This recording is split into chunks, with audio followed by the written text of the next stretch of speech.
오늘 말씀을 통해서 함께 가는 우리의 사명이라는 말씀의 제목으로 함께 은혜를 나눌 텐데, 우리는요 살아가면서 많은 선택들을 하죠. 사실 선택의 삶이라고 해도 과언이 아닐 겁니다.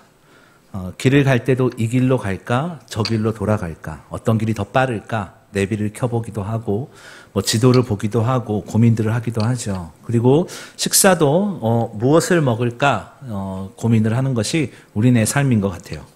이런 간단한 선택을 하기도 하지만 또 때로는 어떤 직업을 선택할까, 또 어떤 사람과 결혼을 할까, 이런 인생의 아주 중요한 선택들을 하기도 합니다. 우리의 신앙생활도 그렇습니다. 우리 신앙의 문제 앞에서 우리 많은 고민들을 하죠. 하나님의 자녀로서 어떻게 살아야 할까? 이렇게 가는 것이 맞을까? 이렇게 하는 것이 틀릴까? 이런 고민들 많이 합니다. 우리 봄철 대신방을 다 받으셨을 거예요. 신방들을 하다 보니까 어떤 분들은 굉장히 긴급한 기도의 제목을 꺼내 놓으시기도 해요. 하지만 또 어떤 분들은 해가 지났어도 늘 응답이 되어지지 않아서 계속 끌어가고 인내하며 기도하고 있는 기도의 제목을 꺼내 놓아서 힘들어하시는 분들도 있었어요. 그러면서 하나님께서 원하시는 것이 무엇인지, 또는 자신이 어떻게 살아야 할지 힘들어하면서 기도 제목을 꺼내시는 분도 계셨습니다. 그런데 여러분, 어떠한 선택과 어떠한 인생의 길을 가게 될지라도 우리는 걱정하거나 염려할 필요가 없습니다. 왜냐하면 주께서 우리와 함께 하시기 때문입니다. 우리가 어떤 길을 가든지 어떠한 선택을 통해서 어떠한 행동을 하든지 염려하지 마시라는 거예요. 왜냐하면 우리는 주와 함께 걷기 때문이에요. 주와 함께 순간순간 길을 가는 사람들입니다. 지금 좀 전에 우리가 특송했어요. 예수의 길이라는 찬양인데 딱 3번 불러보고 올라왔어요. 이렇게 잘합니다.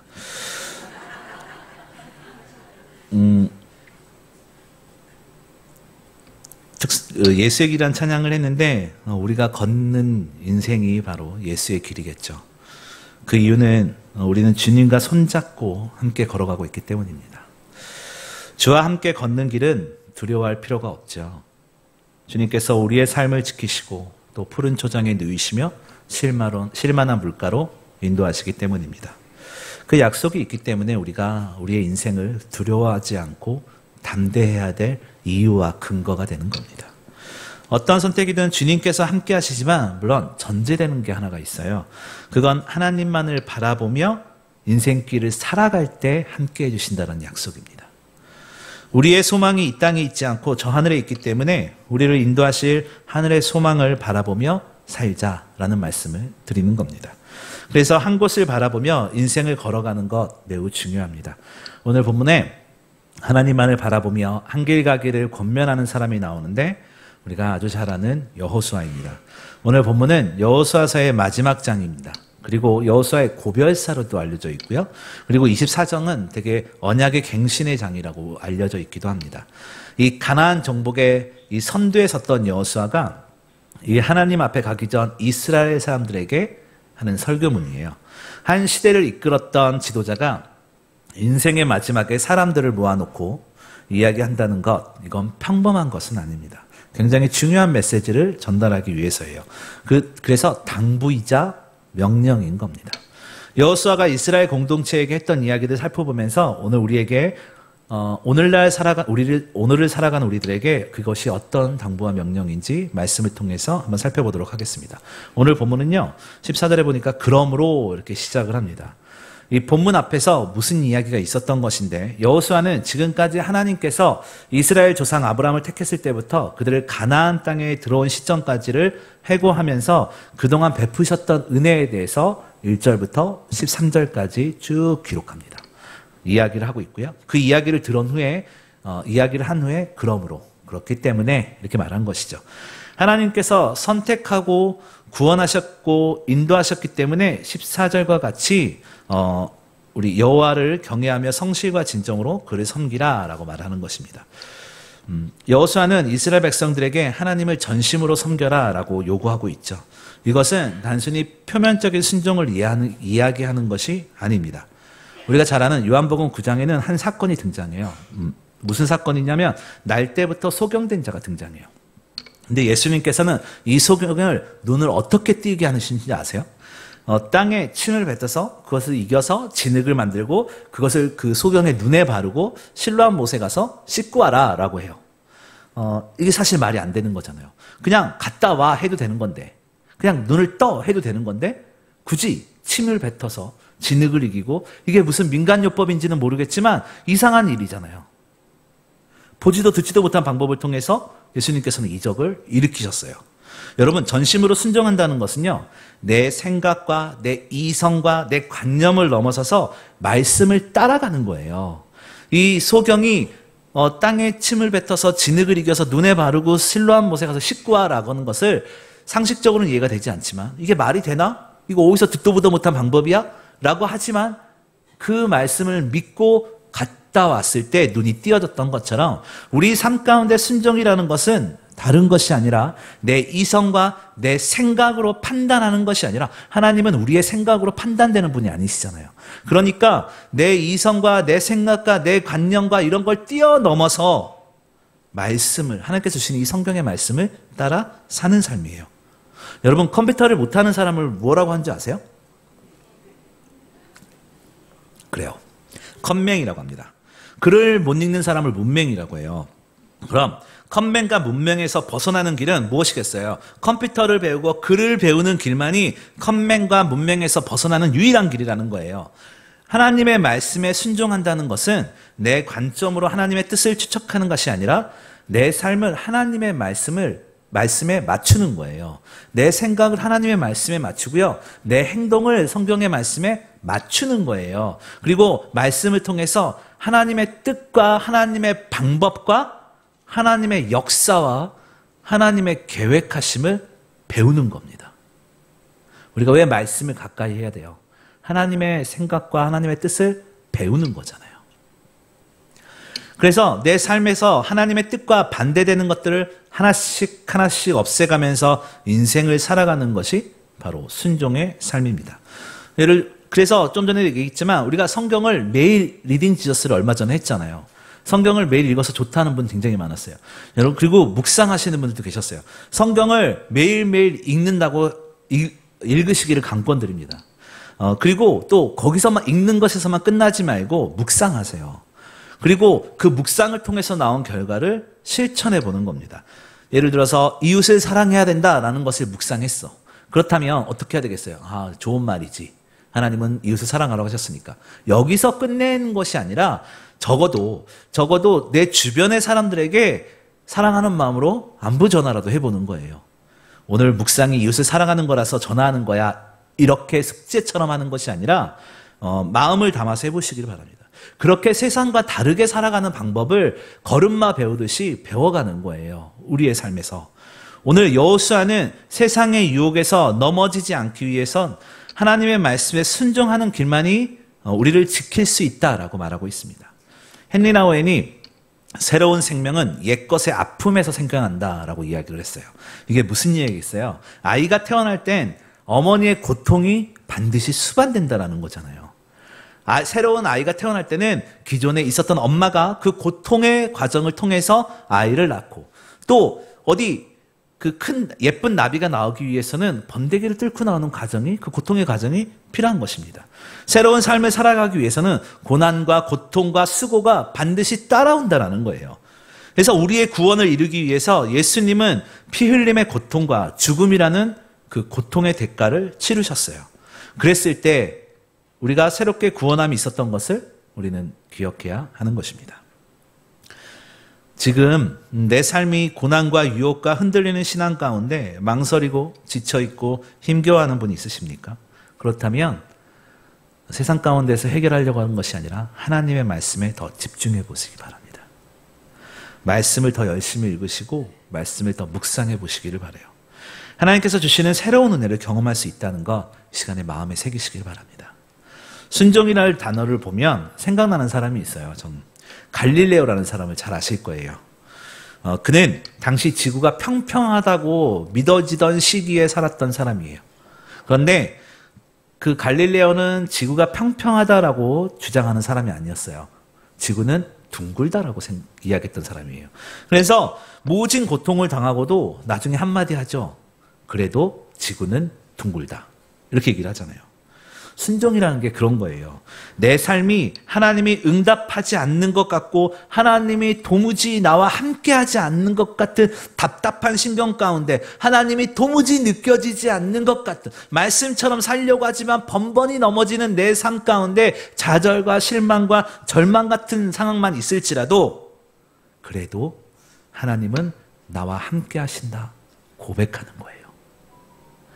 이 무엇을 얘기했냐면 내 삶이 중요한 게 아니라는 거예요. 하나님이 나와 함께 하신다라고 확신을 먼저 갖자는 거예요. 그랬을 때 내가 내 삶을 바라보는 시선이 달라질 겁니다. 여러분, 그 마음으로 살아간다면 하나님께서 우리의 삶을 힘들고 공고한 가운데 있을지라도 그 마음을 위로하시고 우리의 산성이 되어주실 겁니다. 그 귀한 은혜가 우리 사랑하는 이교구와 또 우리 사랑하는 우리 우이제일교회 성도 여러분 가운데 가득하시기를 주님의 이름으로 소망해요. 오늘 본문을 조금 더 들여다보자면 여호수아는 이스라엘 공동체에게 요구하는 것들이 있었어요. 우리 14절 한번 같이 한번 읽어보도록 하겠습니다. 시작.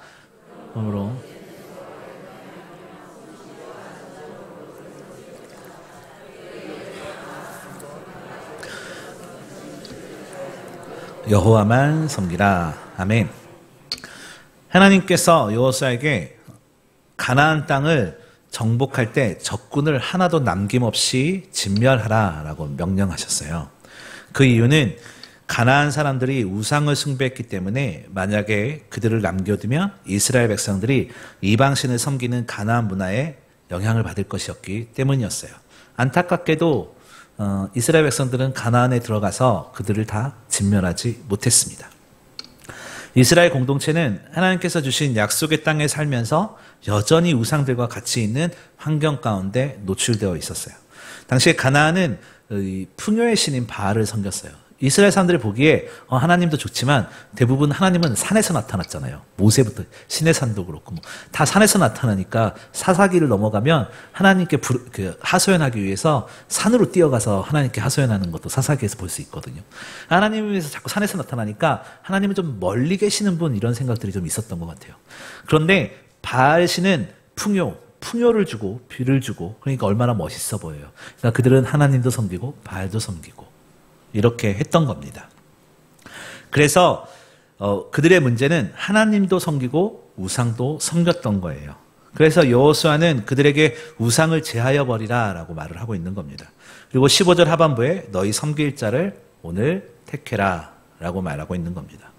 그런데 여호수아는 백성들이 하나님을 억지로 섬기는 걸 원하지 않았죠. 그래서 사람들에게 선택의 문제로 이렇게 이야기를 하는 거예요.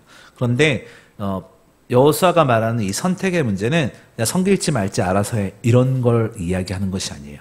기호에 대해서 이야기를 하는 것이 아니었습니다. 여호수아가 선포하는 말씀은 우리가 하나님과 세상을 동시에 섬길 수 없다라는 걸 말하는 거였어요. 신앙인의 삶은 옵션이 아닌 거예요. 우리가 인생을 살아가면서 교회 가서 예배 드리는 거 마치 1+1처럼 별책 프로처럼 옵션의 삶이 아닌 거예요. 하나님께서 창세전에 우리를 선택하셨고 또 예수 그리스도를 이 땅에 보내시고 또 십자가에 죽으시고 우리를 하나님의 백성들로 선택해 주셨다. 이것은 무조건적인 은혜잖아요. 하나님 우리가 나는 구원 받을래 나는 안 받을래 이렇게 된 사람 없잖아요. 하나님의 강권적인 은혜로 우리가 구원을 받았습니다. 그래서 우리가 하나님을 찾아간 것이 아니라 하나님이 우리를 찾아오셨죠. 그래서 구원받은 성도들은 하나님과 세상 그 두 주인을 섬길 수 없다라고 마태복음 6장에는 기록하고 있습니다. 하지만 이스라엘 백성들은 가나안 땅에 들어와서 오랜 세월 동안 여호수아와 함께 살았지만 그 가나안의 이 세속적인 문화와 가치를 완전히 다 버리지 못했어요. 약속의 땅에서는 하나님의 방법대로 살아가야 되는 거예요. 하나님께서 가라고 한다면 그 명령에 순종하며 가야 되는 겁니다. 하나님께서 약속하신 그 땅에서는 그 약속의 땅에 들어간 백성들은 하나님의 방법대로 하나님의 뜻대로 살아야 될 의무와 책임이 있었던 사람들이었어요. 이것은 지금 우리의 말대로 이야기하자면 우리의 신앙의 공동체는 하나님의 말씀이 기준되어야 된다라는 것입니다. 내 이성이 기준이 되어서 사는 방법을 선택하는 것이 아니라 하나님의 응답을 기다리며 예배하고 순종의 삶을 살기로 결단하는 겁니다. 구원을 받은 것은 전적인 하나님의 은혜죠. 하지만 그 은혜의 자리에서 하나님의 약속하신 축복을 누리기 위해서는 그냥 되는 것이 아닙니다. 오직 나와 내 집은 여호와 하나님만을 섬기겠노라는 내 자신은, 내 삶은, 나에 관련된 모든 것은 하나님만 섬기겠다라는 믿음의 결단이 있어야 된다는 겁니다. 약속의 땅에서는 하나님의 뜻대로, 하나님의 방법대로 살아야 되는 것처럼 오늘 우리의 삶에서도 내가 하나님의 뜻대로, 하나님의 방법대로 살기를 결단하고 다짐하며 인생의 길을 주님과 손잡고 걸어가야 되는 겁니다. 여러분, 우리의 예배가 억지로 드리는 예배라면 그 예배가 얼마나 힘들겠어요. 우리 오늘 이교구 헌신 예배를 드렸어요. 다 자발적으로 나오셨잖아요.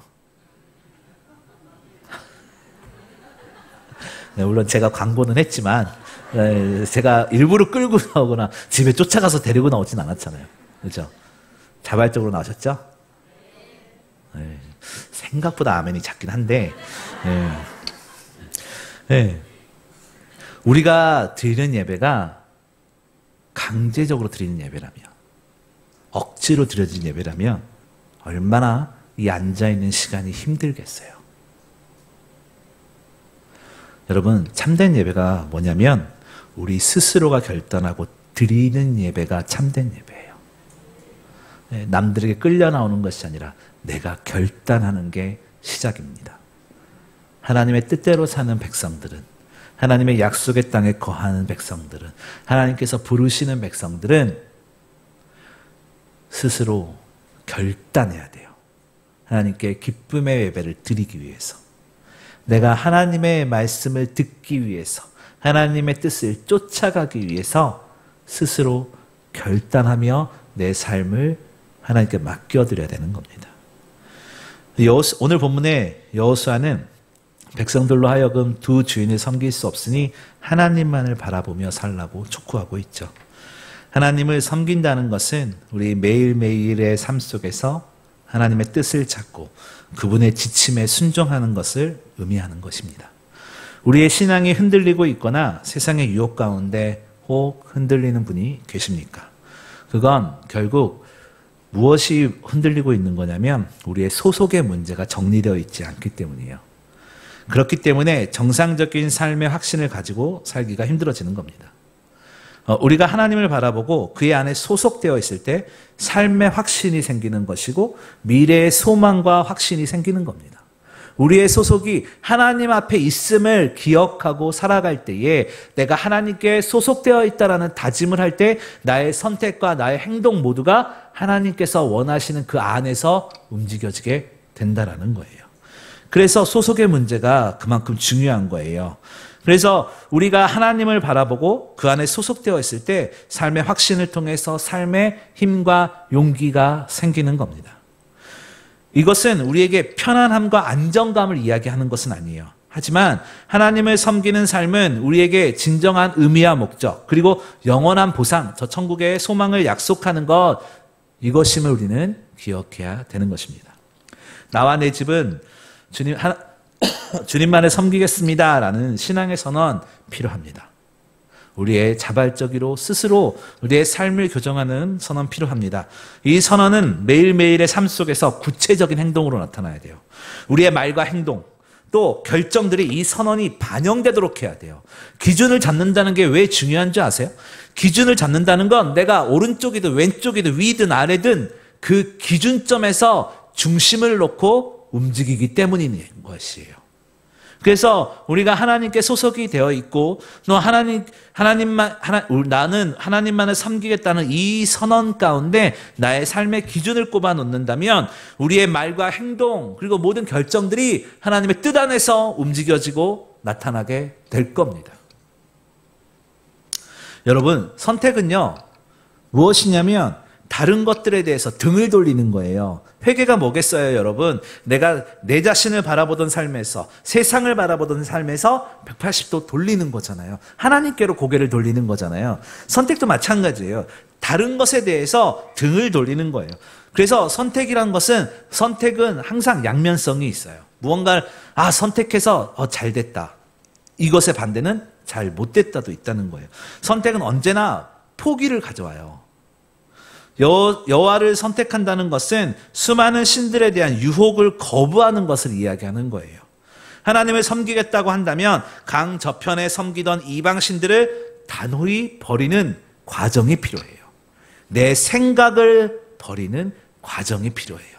하나님의 뜻만을 바라보는 과정이 필요합니다. 한 남자와 한 여자가 연애를 한다고 가정을 해보겠어요. 그런데 한 남자가 여자친구가 있는데 다른 여자와 또 다른 연애를 시작하면 그걸 뭐라고 하나요? 양다리라고 그러잖아요. 그건 하면 어떻게 돼요? 안 되죠. 하면 안 되는 거예요. 이스라엘 공동체 안에 그런 일들이 있었던 거예요. 하나님만 사랑하겠다고 해놓고 우상 풍요의 신 좋아 멋져 보이는데 그것도 사랑했다는 그 양다리를 걸치고 살았던 그 모습이 이스라엘이 살았던 시대에 이스라엘이 이 당시의 시대의 사람이었어요. 이게 비단 이스라엘의 문제일까요? 하나님을 선택한다는 것은 하나님만 바라본다는 것은 하나님을 위해서 내 삶의 불편함과 어려움을 기쁨으로 감당하겠다는 거예요. 오직 주님께서 주시는 기쁨과 소망으로 살아가겠다라고 결단하는 것이 바로 하나님만 바라보며 살겠다라는 것입니다. 여러분, 운동선수가 프로에 데뷔해서요, 일정 기간이 지나면 FA라는 과정을 거치게 돼요. 그때 운동을 잘하는 선수는 엄청난 몸값을 받고 이적하게 됩니다. 그럼 그 선수의 몸값을, 그 잘하는 선수의 몸값을 누가 책정하나요? 그 친구가 필요한 구단에서, 그 팀에서 그 선수의 몸값을 책정하잖아요. 수십억이면 수십억, 수백억이면 수백억. 이렇게 몸값을 책정하잖아요. 이거 무슨 얘기를 하냐면 우리의 가치는요, 하나님께서 정하시는 거예요. 우리의 가치는 내가 뭔가 예쁘게 치장한다고 해서, 내가 뭔가 아는 척한다고 해서, 내가 무언가 대단하다고 자랑한다고 해서 내 가치가 올라가는 것이 아니라 우리의 가치는 하나님께서 선택한다는 거예요. 사도 바울은요, 고린도전서에서 우리를 값으로 사셨다라고 했어요. 그 가치가 어떤 가치냐? 요한복음 3장 16절에 너무나 자세히 나왔어요. 하나님이 세상을 이처럼 사랑하사 독생자 아들을 주셨잖아요. 그 독생자의 목숨값으로 치렀다는 거예요. 그럼 우리의 가치는 하나님의 독생자의 아들의 목숨의 가치와 같다라는 이야기입니다. 우리를 향하신 하나님의 사랑은 그래서 세상의 물질과 세상의 것과 비교할 바 되는 것이 아니라는 거예요. 하나님은 가치가 있는 것을 얻기 위해서 가치가 덜한 것을 내놓지도 않으시고, 하나님은 가치가 덜한 것을 얻기 위해서 가치가 더 있는 것을 내놓으시는 분도 아니시라는 겁니다. 정확하다는 얘기예요. 그럼 우리의 가치가 얼마나 귀한지 알 수 있어요. 예수 그리스도의 목숨값이잖아요. 그럼 그 가치 있는 우리가 할 것은 하나님을 바라보며 주님과 동행하는 삶을 살기로 결단하는 거예요. 사랑하는 사람 사이에서 최고의 선물이 뭐예요? 보석? 누가 나한테 목걸이 자랑했는데? 사랑하는 사람 사이에서 최고의 선물은 아마 그 사랑하는 사람 그 자체일 겁니다. 저는 그래요. 제가 사랑하는 사람이 그 자체만으로도, 제 아내가 지금 여기 있어서 제가 하는 말은 아니에요.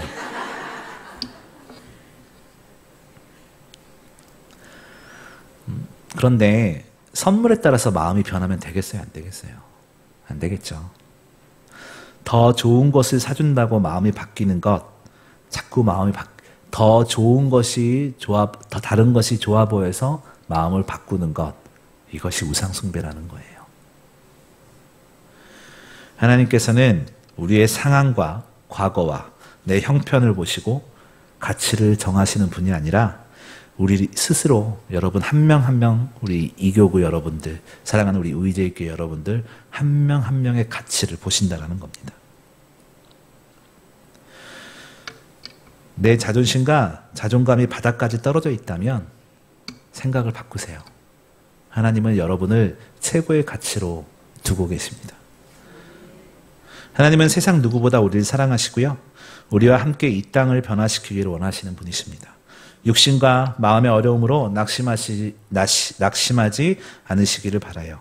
하나님께서는 우리를 그 독생자 아들의 가치로 우리를 구원하셨습니다. 그 사랑으로 오늘 우리를 지켜주고 계세요.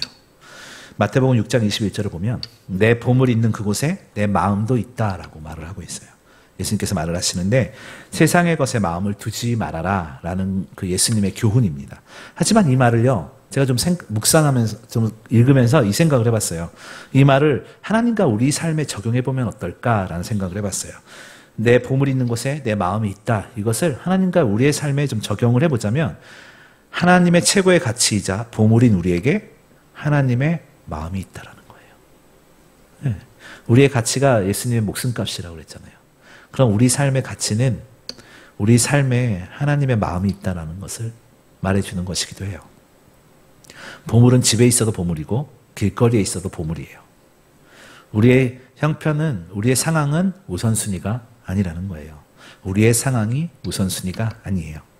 하나님께서 우리에게 그 귀한 가치, 세상의 그 누구와도 바꿀 수 없는 그 독생자 아들을 주시기까지 그 귀한 가치를 부여하셨음을 이 시간 감사하고 또 하나님 한 분만을 바라보고 일어서는 저와 여러분이 되었으면 좋겠어요. 마지막으로 여호수아는 백성들에게 오늘 본문은 아니지만 이런 것 하나님을 의지하고 하나님만을 바라보지 않으면 어떻게 된다라고 경고하는데 20절 말씀에 제가 읽어볼게요. 어떤 말을 하냐면 20절 말씀에 만일 너희가 여호와를 버리고 이방신을 섬기면 화를 내시고 너희를 멸할 것이다 라고 말을 하고 있습니다. 만일 이스라엘 백성들이 여호수아의 권고를 듣지 않고 하나님을 섬기는 일에서 벗어나게 된다면 약속의 땅에서 하나님께서 주신 그 언약의 복은 사라질 것이며 그들 앞에서 멸망한 가나안 족속과 같이 패망에 이르게 될 것이다 라고 말씀하시는 거예요. 이게 얼마나 무서운 말이에요. 잠언 15장 21절엔 명철한 사람은 길을 바로 걷는다 라고 말을 하고 있어요. 우리가 바로 보고 걸어야 할 길은 말씀을 따라가는 길이고 예수님의 손잡고 걸어가는 길이고 하나님의 은혜를 바라보며 한 길 가는 사명이 있는 사람들입니다. 오늘 우리의 삶이 여러 가지 환경 가운데 흔들리고 있다면 다시 한번 눈을 들어서 주님의 인도하심을 바라보고 동행하심을 깨닫는 저와 여러분이 되시기를 주님의 이름으로 소망합니다.